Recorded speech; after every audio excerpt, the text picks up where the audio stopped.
Good morning, everybody. We're coming to you live from the Torch Center. As many of you hopefully know, we have currently suspended all of our in-person classes. Sadly, I can't see all of you live in front of me at Congregation Beth Yeshurun this morning. It is certainly a privilege to be able to continue learning and using the greatest of technology to continue to disseminate the word of Hashem and to learn together and hopefully be inspired with his words of Torah.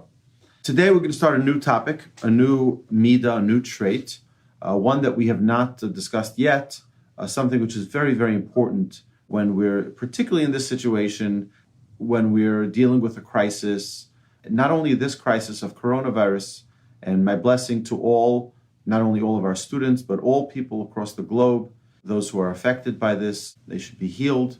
They should recover completely. They should have a refuah shlema. And those who aren't should stay healthy. And we're looking forward to continue to celebrate with mankind. The challenge of coronavirus is just one element of our culture that's facing a crisis. The second element of our culture that's facing a major crisis, particularly in the United States, is, for example, the political divide that we see in the world where you have so many people who have a very strong opinion. You have a very polarized political world out there.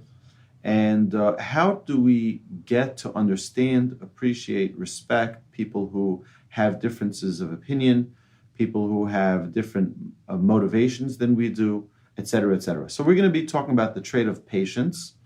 And I think particularly today's generation, where we're going to stores this week, where if anyone has gone to one of the big supermarkets or the big retail warehouses like Costco or Sam's Club, you see the craziness that's going on and all of the chaos and panic.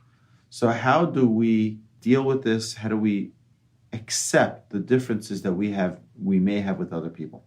Okay, so, and that's in Hebrew, it's called savlanut. Savlanut means patience. So let's just understand something, that kindness is a trait that draws people together.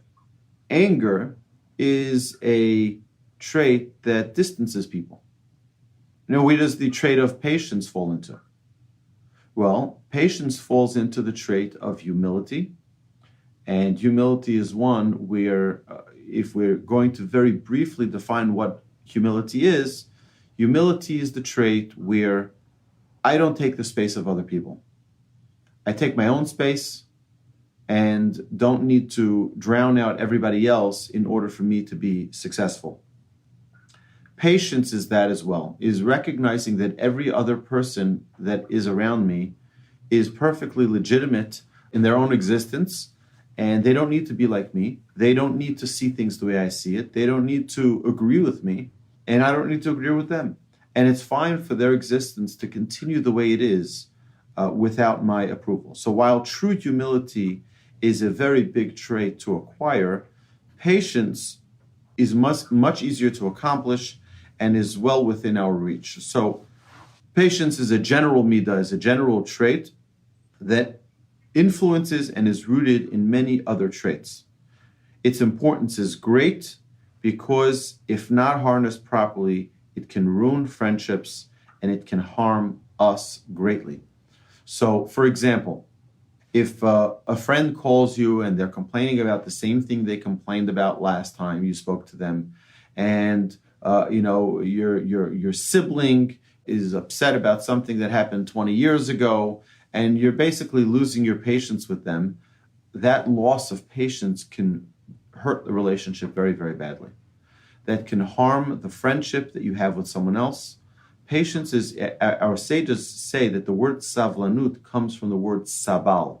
Sabal is, they used to have the person who used to schlep the water or the milk and would deliver it to the homes. That is a sabal, someone who's able to carry a burden on their shoulder.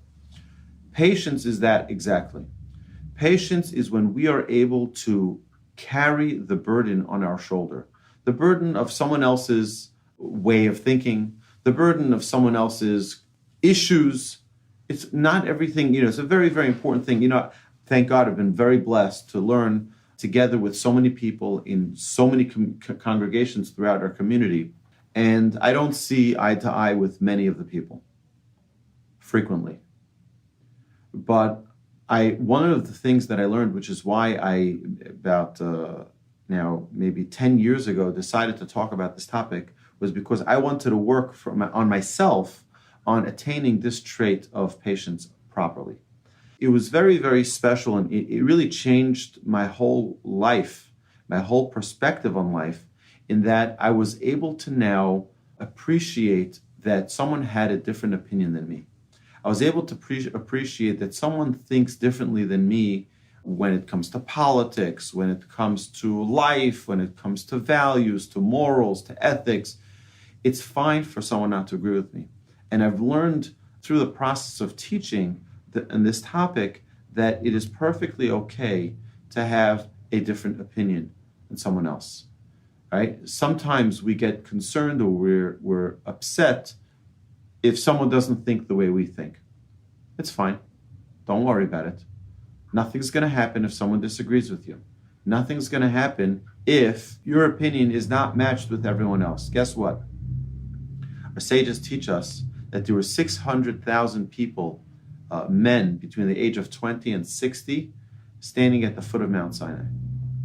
And the Torah says that there were 600,000 different opinions and different understandings to the words of the Ten Commandments. What's so complicated? The Ten Commandments, it's not so difficult. But guess what? You think about it like this, you're on a train and you're looking at a beautiful mountain, a beautiful view, a beautiful sight. And now, as the train is moving, you still see that same mountain. It could be for 2 hours, 3 hours, you're still seeing that same mountain. But you know what's happening? Is you're seeing it from a different perspective. And as the train is moving, you're still seeing that same mountain, but you're seeing a different perspective. And the idea of humanity is that every single human being is in a different cart in that train. And even when you see in exactly the same sight, you're seeing it from a very different perspective. You're seeing it from your own eyes, from your own experiences. It's very different. And that's great. Because that's what makes this world a beautiful world. When we're able to see the world from a full spectrum of perspectives. Not everything needs to be exactly the way I see it. You know what? One of the heated topics for the past 50 years in the United States since Roe v. Wade is the topic of abortion. And people split along party lines on this primarily, right? But it's really an amazing thing where you have two people can be very close to one another, but have completely different opinions on a very, very serious topic. And that doesn't need to end the relationship because you think differently than someone else, right? I always tell people, if you want to work on the trait of patience, then call a friend of yours who you know has very, very different opinions than you in politics and treat them out for coffee and talk for 1 hour only about politics and listen to them and hear their reason. You don't have to agree with them. You don't have to persuade them to your side, and they don't have to persuade you to their side. But respect and appreciate that they have a different opinion than you do. Accept that you have your perspective and they have their perspective, and their perspective is perfectly legitimate. And it doesn't need to go your way. They don't need to vote the way you vote. They don't need to think the way you think. They don't need to believe the way you believe. And that's fine. Nothing's going to happen if someone has, guess what? We're living in the United States. We have 350 million people in the United States. Do you know how many other countries have people who believe that their country is the greatest country in the world, and their sports team is the greatest sports team in the world, and that their culture is the best culture in the world, and their food is the greatest food in the world? And so what? So we believe that ours is the best. So that's perfectly fine. There's nothing wrong with someone having a different opinion.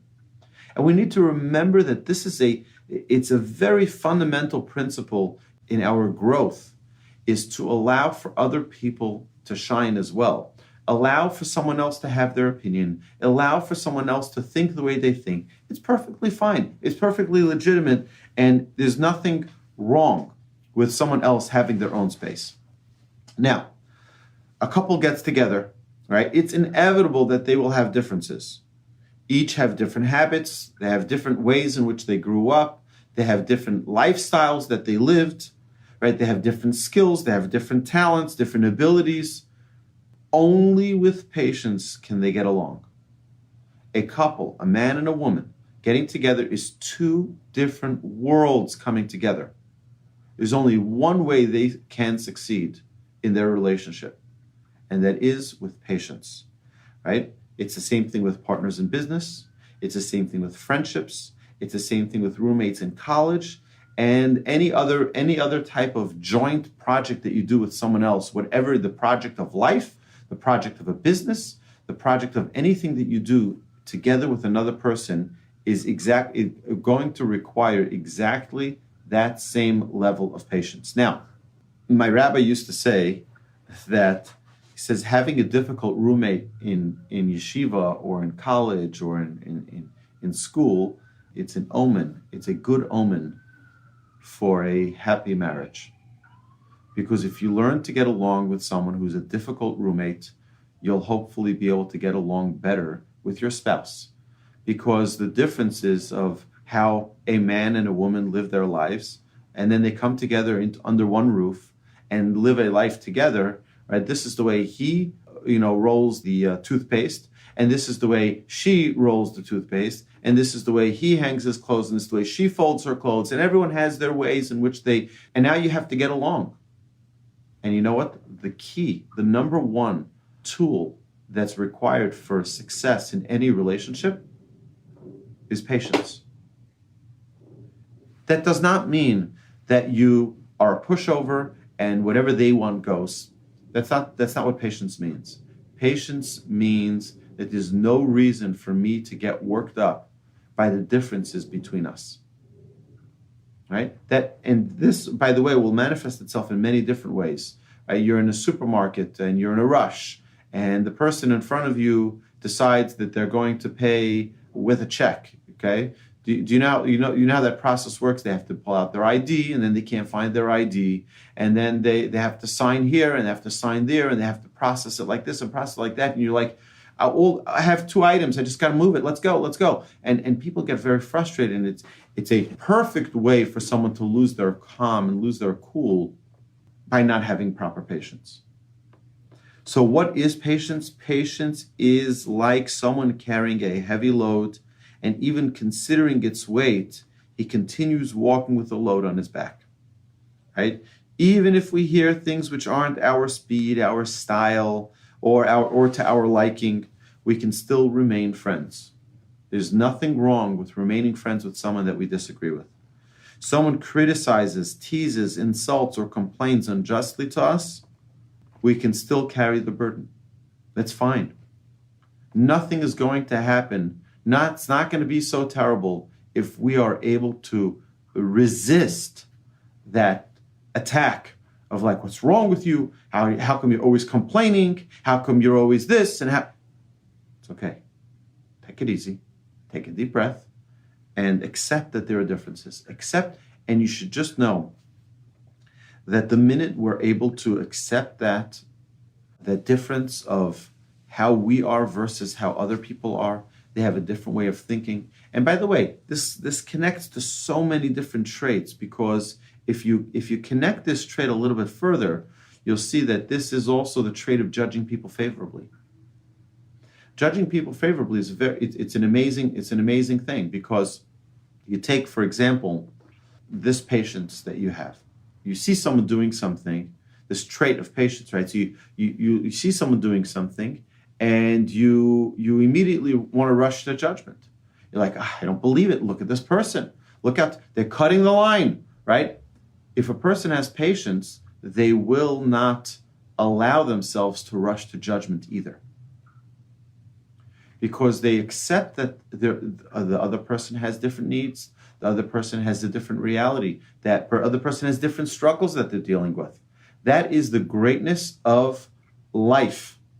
That is the greatness of how we grow with this trait of patience. So we need to recognize that one outburst of anger or frustration is like throwing that load off our back. A patient person doesn't throw overboard a friendship for his personal unleashing of a load. And this we see many, many times where someone loses their patience. There's other things that they lose with that patience. And that's many, many times it's a friendship. Sometimes it can be a marriage. Sometimes it can be a lifelong work where someone loses their patience. You see people who lose their patience with regards to a project they're working on. So they take it and they break it, right? Out of frustration, right? Why? That's the same as taking your friendship that you've been working on for so many years and just unleashing your anger. Again, that lack of patience can destroy so much of hard work. All right? Are there any questions so far? The We Learn system that we're on, I want to thank my friend Naftali Hanfling for making it available to us. I want to share with you one story about what patience really means. This is one of my favorite stories. I think I've shared this before in the Beth Yeshurun class. But it's a story about Rabbi Moshe Feinstein. Rabbi Moshe Feinstein was one of the leading Torah authorities in the United States. He passed away at an old age of, I believe he was 94 years old. He passed away in 1986. A woman once called his house on a Friday afternoon. It was getting close to Shabbos, and we know that there's always chaos in a home before Shabbos. It's, getting prepared, getting ready, getting all the food, getting everything organized, getting all the kids bathed and showered and cleaning the house, setting the table, getting ready for an incredible day of celebration. So it's a time of, it's a time of great challenge in a Jewish home. So this older woman calls up the home of Rabbi Moshe Feinstein, and Rabbi Feinstein was busy at the time. She says, "Oh, hello, can I please speak to Rabbi Feinstein?" One of the students had picked up the phone, and he says, "Rabbi Feinstein is busy at the moment. Can I help you?" So she says, "Yes, I am calling to speak to Rabbi Feinstein because I wanted to know what time candlelighting is."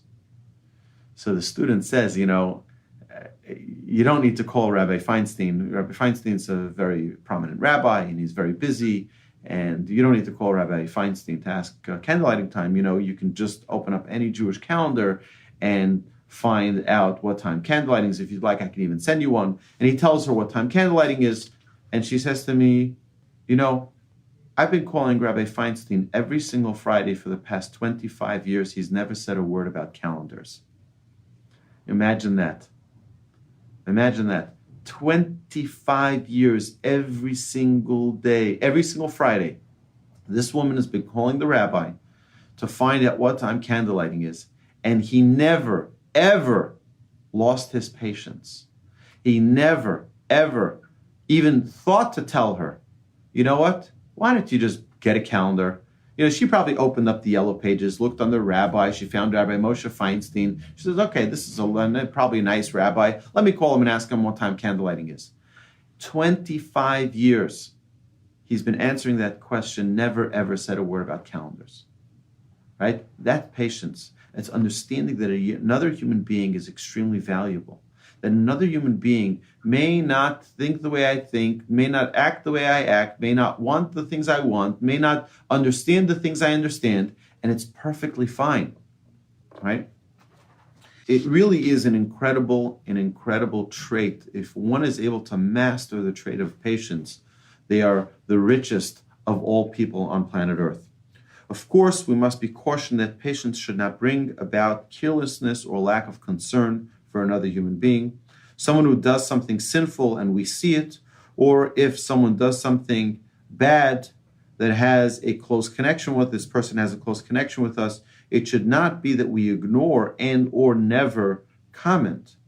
We should critique, but in a non-angered fashion and with the complete intention to help the other person correct their way when the right time comes. Okay? It's such an important thing. Now, my wife, as many of you know, is a total angel.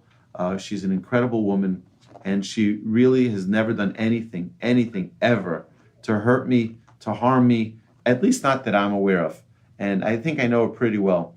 I'll tell you a quick story. So it was one time I can remember in the almost 20 years that we're married that she did something that really, really embarrassed me. I mean, I was embarrassed. I was so embarrassed. I went into the other room and I stopped myself for a second. I said, you know what? I'm pretty mad right now. I'm not going to say a word about this for 2 weeks. 2 weeks, I'm not going to say a word about it. And it was an amazing thing because I came out, put on my nice face, happy face, and I just kept on going. 2 weeks later, it wasn't in the moment. I wasn't upset. I wasn't, the defense wouldn't have been on. The offense wouldn't have been on 2 weeks later.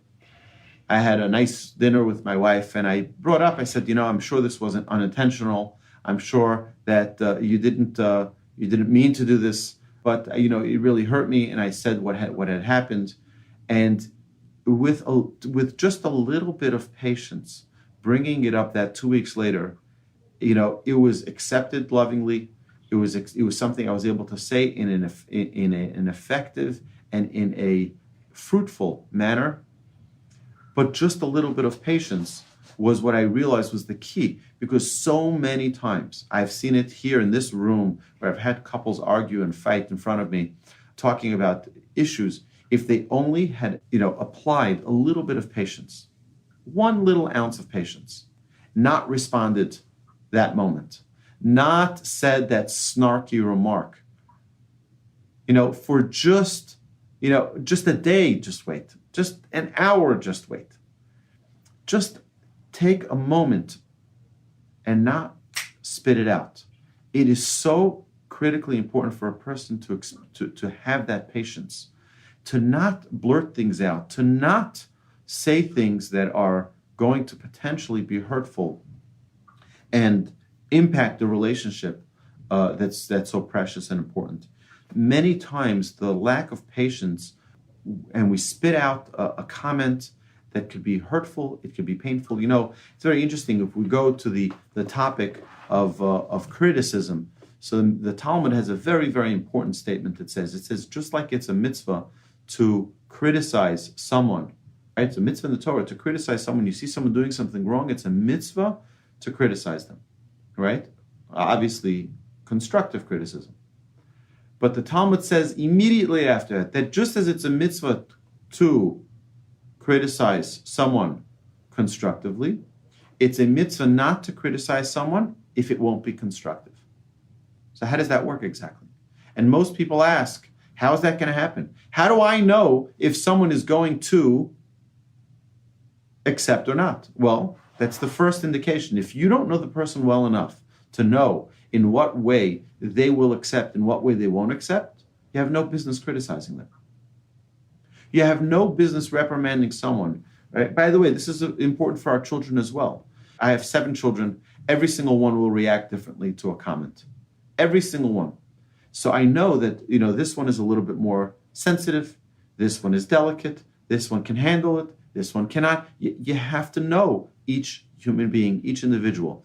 And if they're able to accept it, and and you're saying it only for their benefit. You can't say because you have something you want to get it off your chest, right? So now they become the punching bag because you have something that you worked up on your chest, right? So now you got to let it out on them. Let out your. That's not necessarily the right thing to do. You have to do it because it's for their benefit, because I love you and I care about you, and I think that this is going to harm you potentially in the future, and this is why I'm bringing it to your attention. And I think that that's the patience that's required, even when it is for someone else's benefit, right? We have to make sure that that we're doing it for the right reason, and we're not doing it because I have an anger, I'm disappointed with someone. I'm just going to let them know how I feel, right? If it's not going to be fruitful, if it's not going to be effective, it's only going to do damage to the relationship. It might be worthwhile pushing it off a little bit, having that patience so that we say it for the right reason and the right purpose. What we see from here, that every single relationship we have, right? It's not a coincidence that we have these relationships. We don't have relationships just as random, right? The relationships that we have are meant to be there. When we have a friendship with someone, what we're doing is we are accepting the burden of this friendship. We're accepting this individual as our confidant. We're bringing them into the circle of our life. And it's not a coincidence. But what happens is that now we carry that burden of this friendship. It's very, very important. I was once in yeshiva. It was a little bit in a downer, one of the, a more difficult day that I had. And I needed to talk to someone. And I remember a friend of mine, I was passing by, walking in opposite direction. He says, "Oh, how are you?" And I was like, he just continued walking by me. I was like, it was one of those, "How are you? I'm not interested in talking to you," right? Many times when we reach out to someone, they need to talk. They need someone to talk to. Now, we have to learn to listen and not react, right? We have to learn to listen, to be a healthy listener and not someone who is only trying to get our own word out. I want to share with you a story of Hillel. There were two individuals who had an argument, a dispute, as to whether or not they will be able to rattle the chain of Hillel. Now, Hillel was a great sage, and Hillel was known for his patience. They got into a dispute, and they said, "You know what? I bet you 400 gold coins that I can get Hillel to lose his cool with me." And the other friend says, "I'll give you 400 gold coins, and I promise you that you can't get Hillel to lose his cool." So the bet is on. And the individual goes to to where Hillel lived, the great sage Hillel. It's Friday afternoon, again, a time of chaos in every Jewish home. And Hillel was in the bathhouse. And Hillel is in the middle of bathing for Shabbos, getting himself ready. And this man who was in the bet starts screaming, "Hillel, anybody know where Hillel is? Hillel, anybody know?" Hillel hears his name being called. He goes out of the bath, gets himself dressed, goes outside. He says, "Yes, my son, my name is Hillel." He says, "You're the Hillel. Tell me, why do the people in Africa have big feet?" So he explains to him, because they live in a place where they have a lot of mud and quicksand, and God gave them special feet so that they don't sink in. They're able to have more of a balance under their feet. "Okay, anything else, my son?" "No, thank you so much." Hillel goes back into the bathhouse. The individual leaves. 2 minutes later, he comes back. He says, "Hillel, Hillel, does anybody know who Hillel is?" And he asks, "Do you know why the people in the Far East, why do they have eyes that are like, like the Asians?" So he says, "Well, it's because they live in a place that has a lot of sand, and so that the sand doesn't go into their eyes, God made their eyes in a special way so that they can be protected. Anything else you have to ask, my son?" He says, "No, thank you so much." A few minutes later, he comes back out and he asks another question, all non-relevant questions on a Friday afternoon. After he's done asking several questions, he says, "Hillel, you're the one that they say that we can't anger you. We can't get you to lose your patience." He says, "You should be cursed. Because of you, I'm losing 400 gold coins." So Hillel says, "It's worth it for you to lose 800 gold coins for me not to lose my patience." Right? That's how important keeping your patience. This is a story recorded in the Talmud. Such an incredible, important message that we need to understand the importance of patience.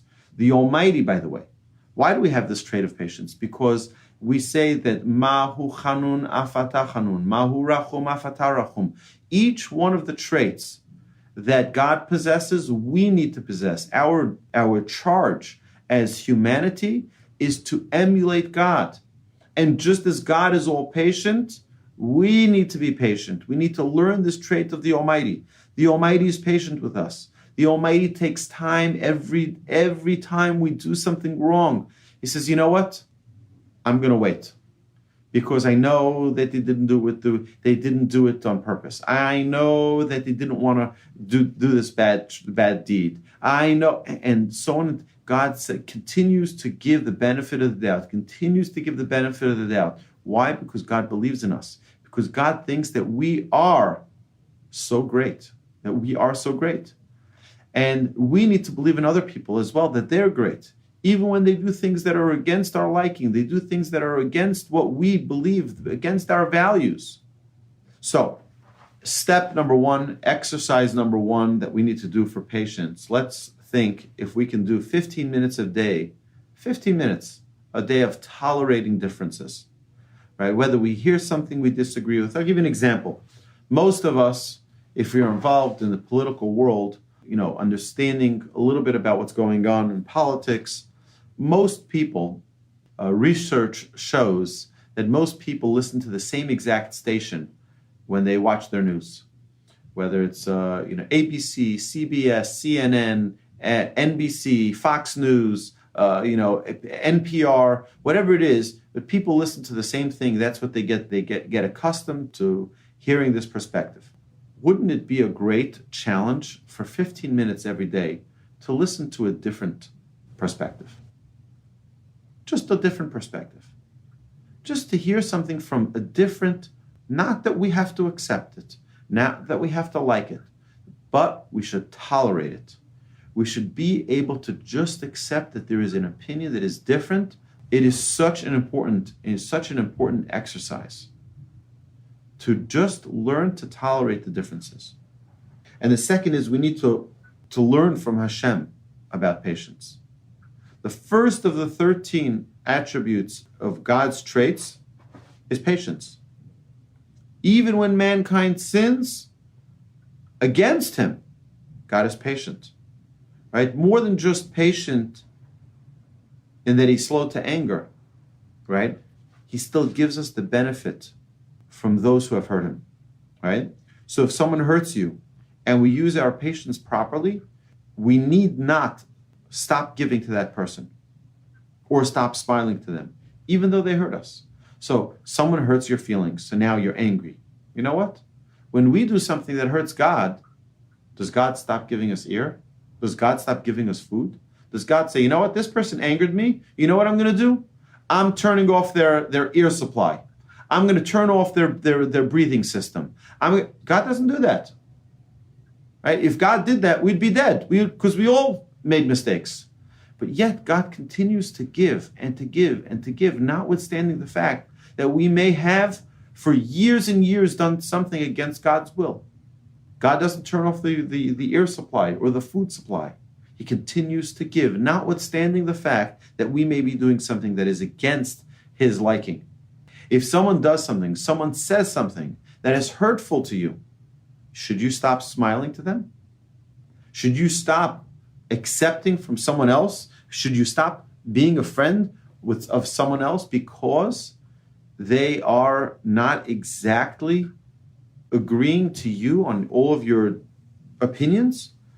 Okay? Even if they hurt your feelings, it doesn't mean that we should stop displaying the kindness. We all know that children, right? To our children, right? So you have a child who says something that's disrespectful to you.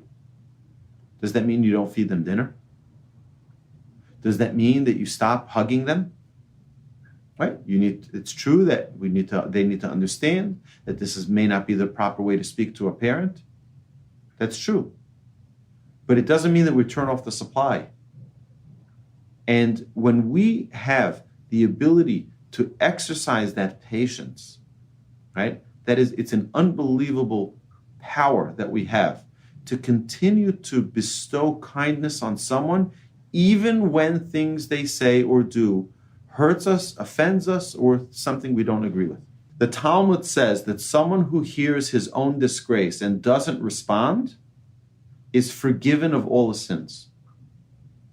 That's how great it is. Imagine you're in synagogue.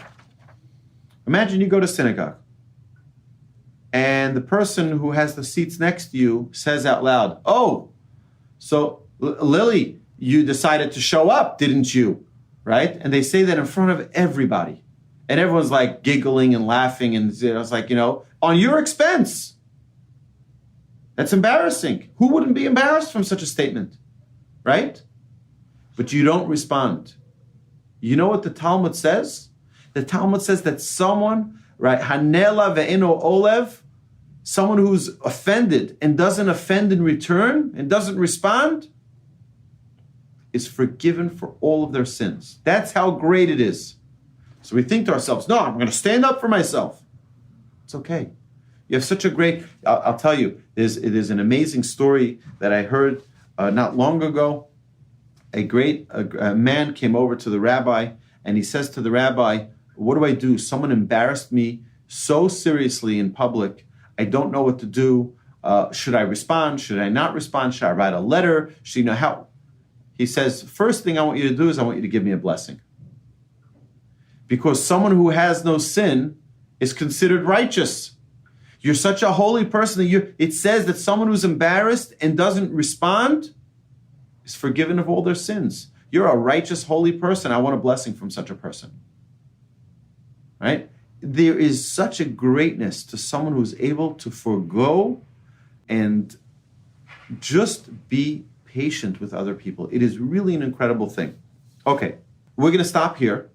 I think we have a lot to work on, to think about what it means to be patient. Patient means that I'm willing to carry that burden a little bit. Now, again, that doesn't mean that a person should carry a burden within them, in their guts, in their kishkas, and just never say it. No, that's not what we're saying. That could be dangerous. That could be, from a health standpoint, that could be dangerous, right? A person needs to be able to let it out, but it has to be at a proper time, and it has to be for the right purpose, right? And if you know what, sometimes it may even be to talk about it with a third person, let it out to a third person, and privately. They don't need to even know who it is, but just to vent it out. Patience is really an incredible trait that really helps a person become such a great person through the work in this trait.